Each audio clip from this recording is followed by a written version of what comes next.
안녕하세요. 저는 세종창업교육센터에서 비교과 프로그램을 담당하고 있는 직원 김상현입니다. 오늘은 저희 프랜차이즈 창업에 대해 인터뷰를 좀 진행을 해보려고 해요. 대한민국 하면 3대 느님이 있죠.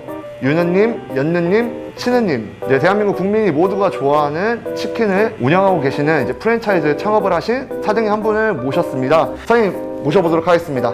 네, 반갑습니다. 가볍게 소개 한번 부탁드릴게요. 안녕하세요. 저는 세종에서 유식계 치킨 아름점을 맡고 있는 그 사장 주창혁이라고 합니다.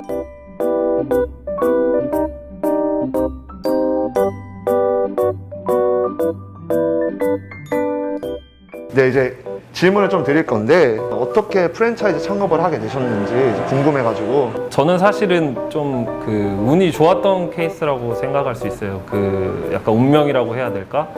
그 어찌됐든 뭐 제가 대학교 생활부터 좀 짧게 말씀을 드리면 부동산학을 처음엔 전공을 했고요. 세종에 있는 시행사에 들어와서 회사 생활을 하다가 시행사가 보통 뭐 이제 회사 보유분의 상가에 프랜차이즈나 어떤 요식업이나 F&B 사업들을 집어 넣어서 그러니까 창업을 해서 관리를 하는데 그 관리를 제가 맡게 됐어요. 그 당시에는 뭐 제가 젊고 그나마 그 직원들 중에서는 좀 유행에 따라가는 편이어서 제가 맡게 되었는데 뭐 또 운명적으로 상황이 회사가 조금 어려워지면서 이 가게를 판다는 거예요. 제가 어렵게 창업을 해낸 그 가게를 이렇게 판다고 하길래 제가 이건 기회다라고 생각을 하고 인수를 하게 되었죠. 회사를 나와서.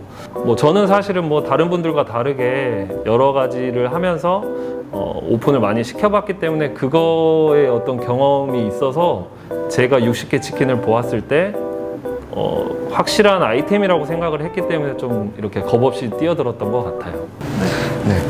이렇게 인수를 하시면서 이제 운영을 하고 계셨지만 어떻게 보면 코로나19가 좀 갑작스럽게 좀 터지게 돼서 이제 많은 제약들이 생겼잖아요. 이제 지금은 이제 일상적으로 좀 회복이 다시 되고 있지만 어떻게 이제 코로나 한 2년 동안 이제 어떻게 버티셨는지.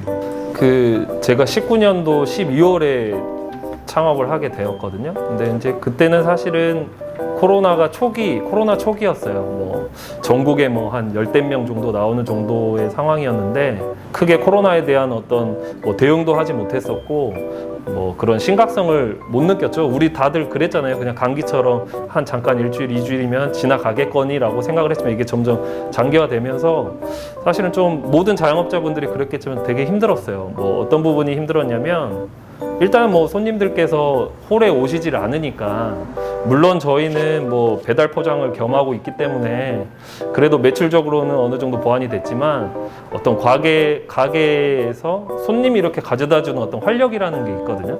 근데 이제 그런 활력들이 없다 보니까 뭔가 뭐 좀 침체되는 그런 건 있었죠. 그리고 옆에 가게 사장님들도 힘들어 하시고 그리고 뭐 자주 갔던 집이 갑자기 뭐 문을 닫는 경우도 있었고 그래서 좀 그런 어려움을 느꼈고 그러면서 이제 저희 같은 경우는 좀 직원도 사실은 정리해가고 어떤 다른 방안들로 많이 좀 변화를 준 것 같아요. 뭐 예를 들면 뭐 이제 배달업이 많이 이렇게 배달이나 포장 쪽으로 손님들이 많이 수요가 늘어다 보니까 그쪽을 통한 마케팅을 좀 더 전폭적으로 한다던가 그리고 뭐 사실은 배달을 뭐 시간이 남을 때면 홀이 뭐 비어 있으니까 제가 좀 자주 다니면서 이제 손님들 직접 뭐 얼굴 보고 맞대거나 아니면 비대면 그 배달을 하더라도 제가 좀 가서 이렇게 목소리라도 들려주고 이렇게 하면서 조금 버텨나간 것 같아요.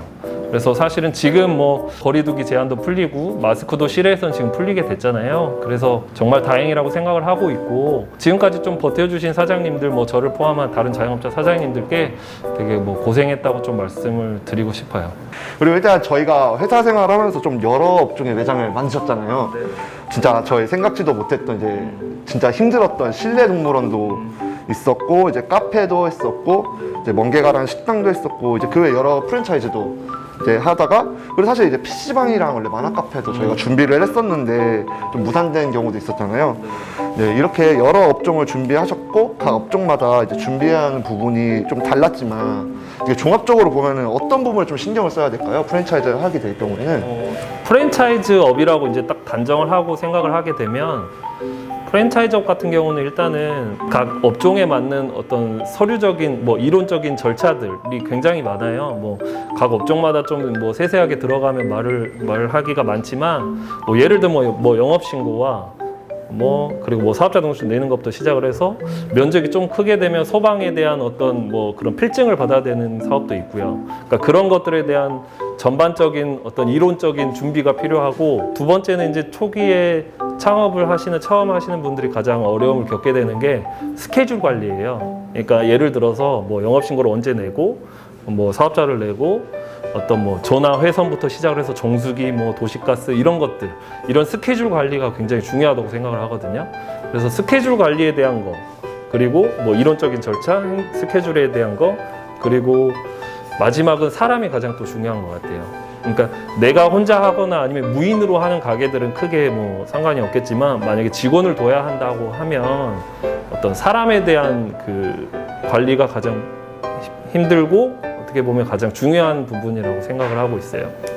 네, 그러면 사장님께서 이제 경험하신 바탕으로 이제 프랜차이즈 창업이랑 일반 창업의 좀 차이는 무엇일까요? 각각의 장단점이랄까요? 어떤 게 있을까요? 그 뭐 프랜차이즈 창업은 사실은 뭐 딱 크게 놓고 보면 프랜차이즈 창업은 절대적인 매출액이 좀 높게 돼요. 보통 이제 그렇게 높게 되고, 그리고 영업이익 부분에서 이제 비 프랜차이즈 창업보다 조금 더 높은 경향이 있죠. 그리고 대신에 이제 일반 창업 같은 경우는 그 투자금을 대비해서 효율성이 좀 높다는 장점이 있는 것 같아요.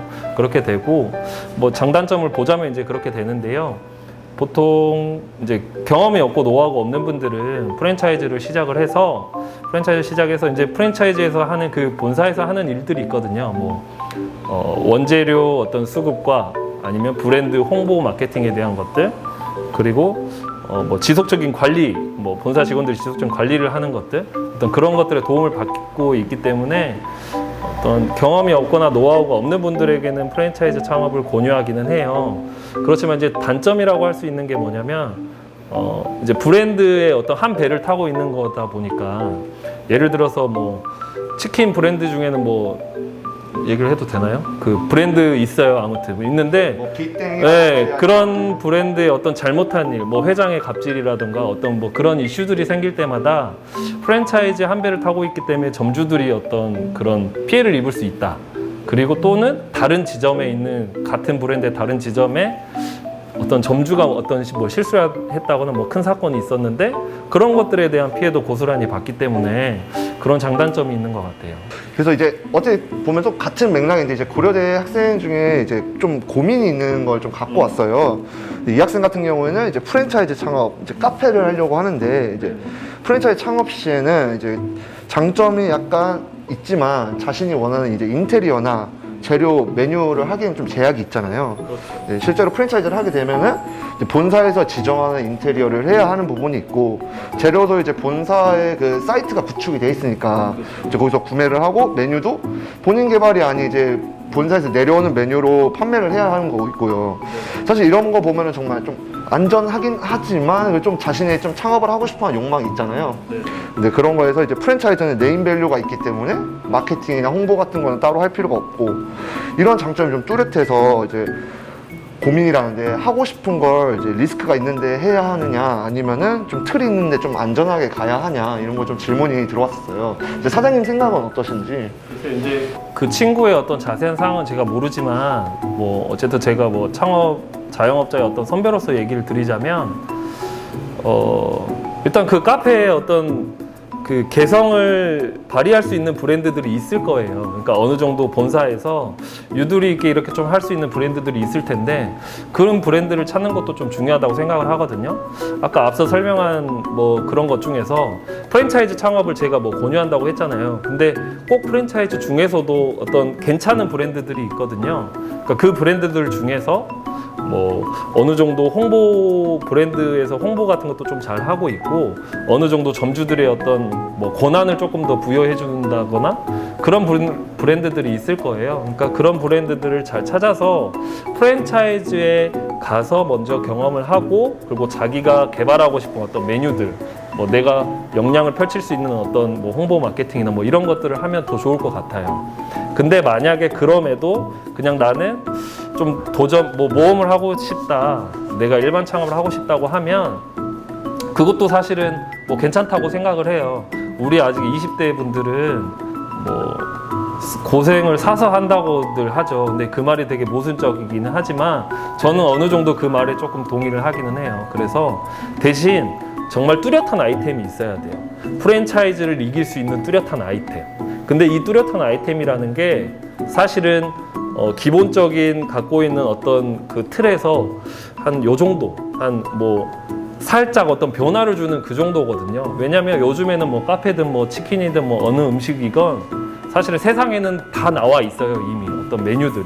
근데 그 거기에서 내가 어떻게 뭐 디스플레이를 하느냐, 어떻게 홍보를 하느냐, 어떤 더 손님들한테 좀 더 변화를 주느냐 차이거든요. 그러니까 뚜렷한 아이템을 정해놓고 충분한 연습 시간을 가진 다음, 그런 다음에 도전을 했으면 좋겠어요. 네, 이제 마지막 질문을 좀 드릴게요.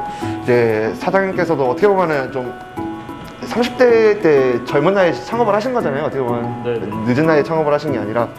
근데 사장님께서 생각하시는 좀 창업은 어떻게 생각하시는지. 저는 회사 생활을 하면서도 난 절대로 자영업을 안 하겠다.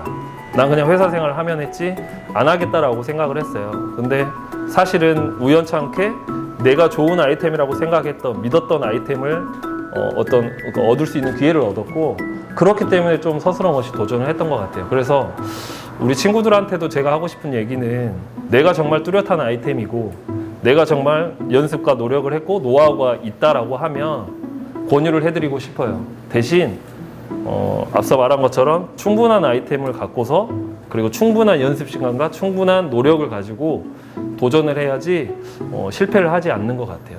마지막으로 이제 친구들이 뭐 사실 그 나이가 가장 뭐 고민이 많았던 시기일 거예요. 저도 뭐 마찬가지로 대학생 할 때 그랬고, 그래서 뭐 간접적으로나마 얘기를 더 듣고 싶은 분들은 여기 가게로 오셔서 저를 찾아주셔도 돼요. 뭐 저는 또 아주 막 막힌 뭐 꼰대 스타일은 아니어서 네, 오셔서 편하게 얘기 들어주고 저도 얘기해 줄 건 해주고 해줄 수 있으니까 그렇게 해주셨으면 좋겠습니다. 예, 60개 치킨 이제 세종 아름정으로 와서 말씀을 해주 고려대 영상 보고 오셨다고 하시면 이제 사장님께서 뭐 하나라도 더 주실 거예요. 네. 아무튼 오늘 좀 이렇게 사장님 모셔고 창업에 대해서, 프랜차이즈 창업에 대해서 좀 얘기를 나눠봤는데 좀 저 때문에 좀 귀한 시간 내주셔가지고 너무 감사드리고 앞으로도 이제 사장님 자주 응원하고 자주 찾아뵙도록 하겠습니다. 네, 오늘 영상 찍어주셔서 너무 감사합니다.